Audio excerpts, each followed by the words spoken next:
Hi, today I'm going to be speaking about my essay number two, which was extended to today, June the 15th. I'm going to be speaking about how the Spaniards actually came into the Aztecs' territory and destroyed it. What really came to the interest of mine was the engineering aspect of it. The Aztecs were truly talented. I mean, for you to create something out of nothing, that means that you are a true talent. Talent in the aspect of the engineering and talent of orchestrating a team to do such a great job. And the final outcome of building palaces and just a great foundation, a great city, a great establishment for to live, for you to live on and for you to provide to your people as a leader was super impressive to me. In the Tenochtitlan was a city where one of the Aztec leaders created such a beautiful engineering work, great achievements.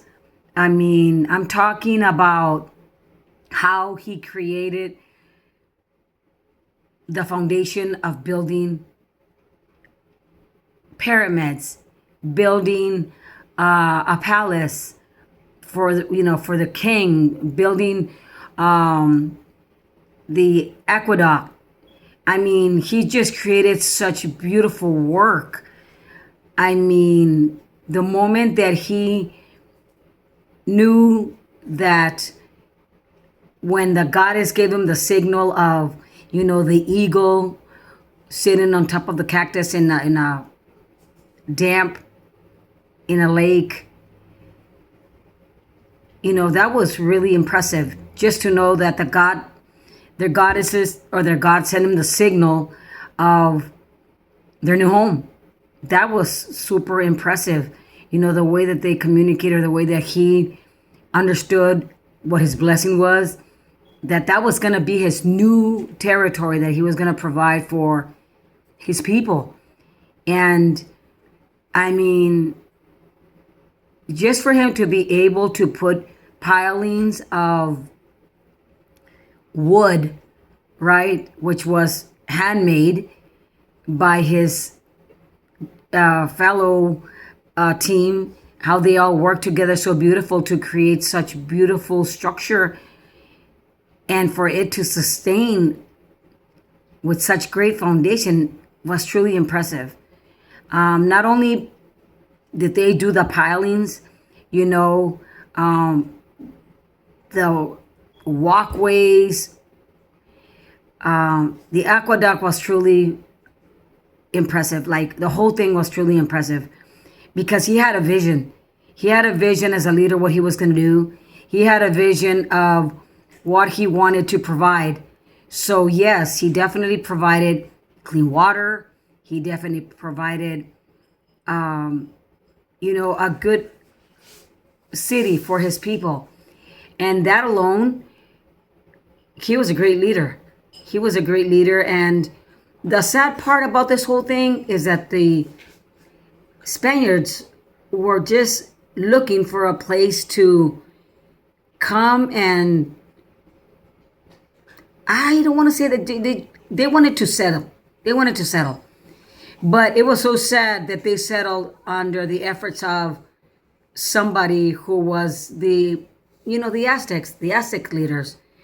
And it's so sad that they just wanted to come and take over.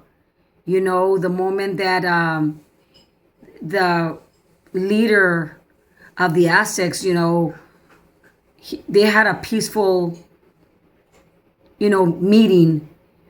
And when the Aztecs were so humble, even though their primary precious tool in life was blood, they wasn't seeing it as taking the Spaniards down. They were looking at peaceful and see how we can work together possibly. But the most important thing is that the Aztecs had a peaceful meeting with the Spaniards. Well, that's how it originated anyways. So then from there, I mean, when the king of the leader of the Indians decided to let him stay for the night, and Cortez took advantage of this. This was not cool. This was not cool at all, in the sense of, betrayal, right? Betrayal of, I'm going to take what you have. I mean, why would you have that mentality to come and take something that was already structured? I get it.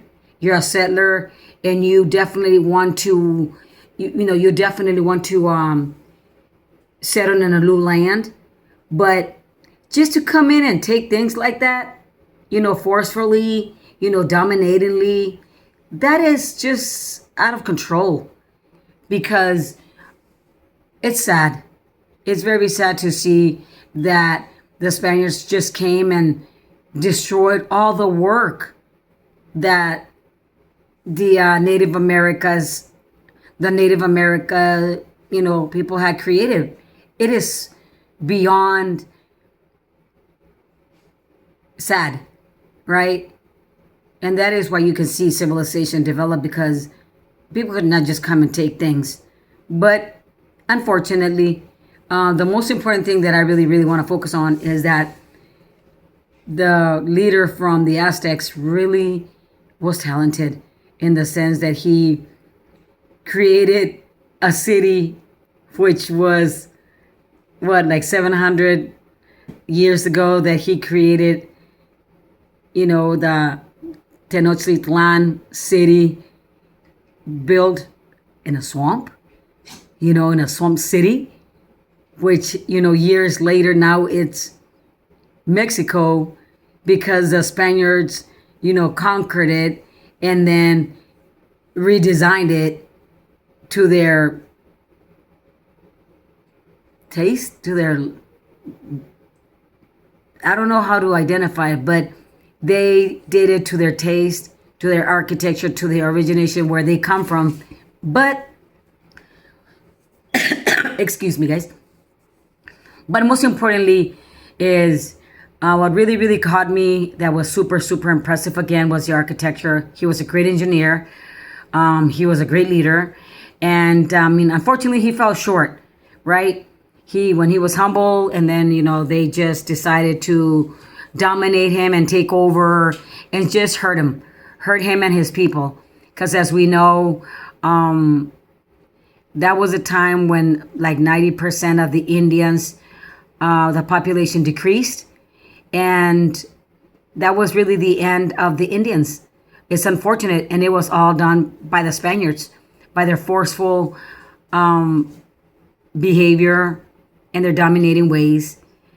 Unfortunately, all the hard work that this leader did really came to no recognition, right? Other than us seeing it on a book. And very little or few things that were left behind that the Spaniards did not destroy are still left behind in the city of Mexico. But the architecture that you see in Mexico City or in Mexico itself is a lot of the Spaniard architect. It would have been nice if we would have been able to continue seeing the beauty of the work of the Indians, right? It's unfortunate that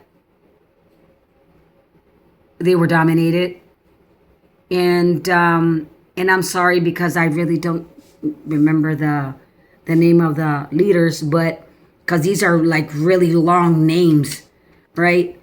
And I just want to emphasize how talented the Indians really were. And even though they always had blood in their hands,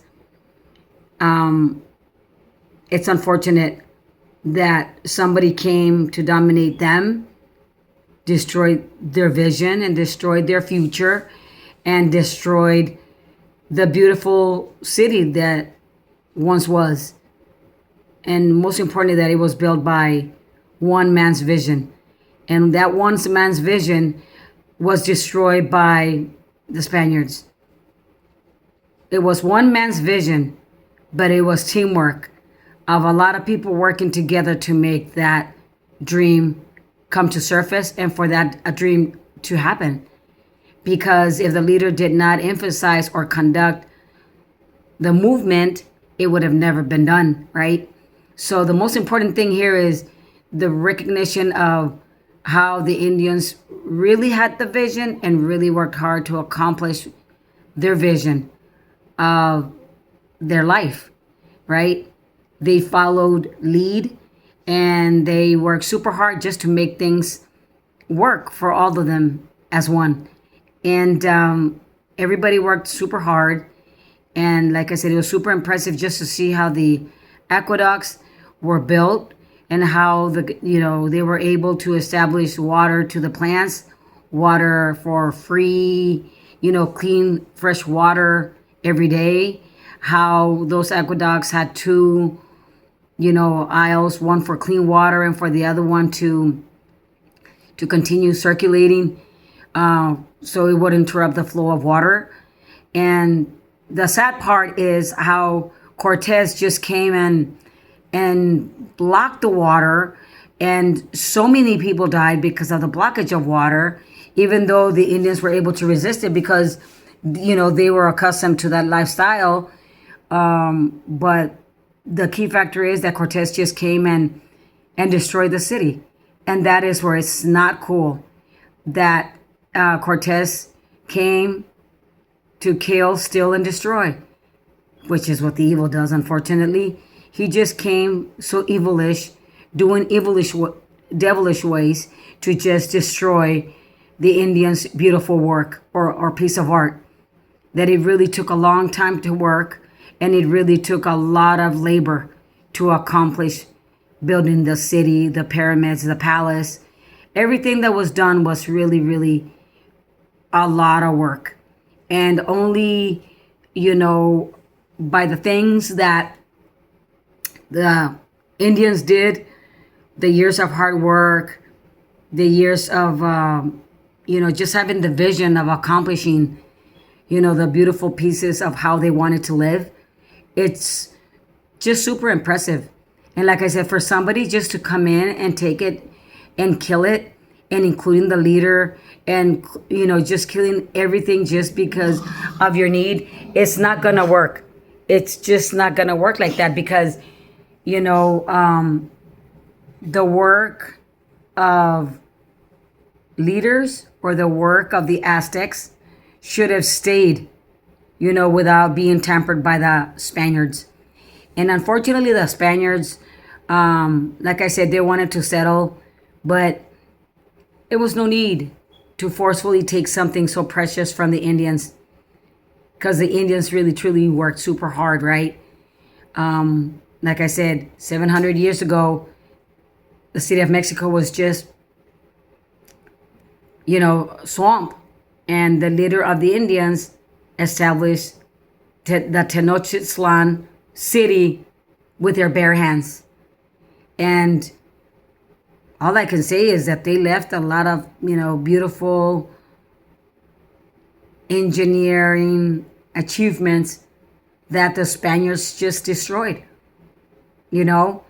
all because they wanted to take over territory. And take over territory and domination and control. That's really what it all comes down to and boils down to, that excuse me, that the Indians that the Spaniards just wanted to take over. And realistically,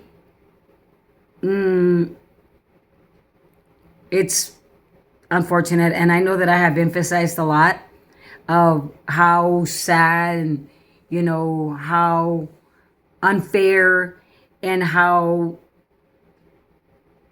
just civilization or the evolution of life,